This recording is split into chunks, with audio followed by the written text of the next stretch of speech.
Bien, nous reprenons la présentation de Xampp avec l'installation d'un premier, on va dire, serveur entre guillemets, document de page que vous avez créé.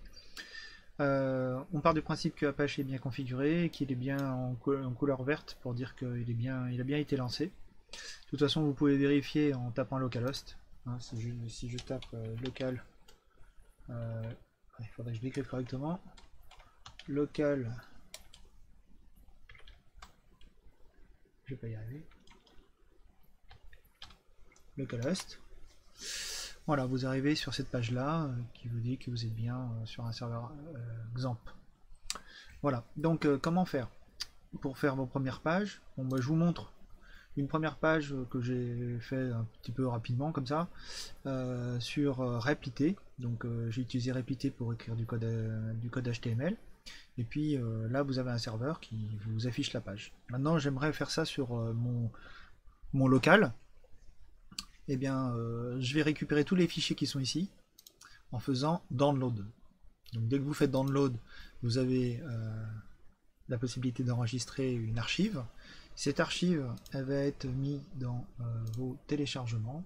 Et moi je l'ai appelé T1, mon serveur, donc il s'appelle T1. Vous prenez ce fichier là, et puis vous allez le mettre à l'endroit où vous avez installé Xampp, dans un sous-répertoire qui s'appelle htdocs. Voilà, vous voyez, quand vous allez dans... Moi je l'ai installé en C2 points, C2 points Xampp. Voilà, vous avez un certain nombre de choses, et vous avez notamment un répertoire qui s'appelle htdocs. Donc par défaut, on voit qu'il y a un index.php pardon, qui s'exécute lorsque vous faites localhost, et c'est pour ça que vous êtes redirigé automatiquement sur le dashboard.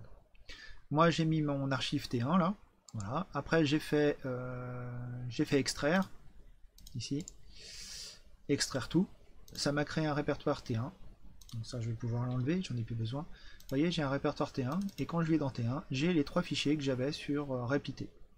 Le index.html, le script, et puis le fichier de style.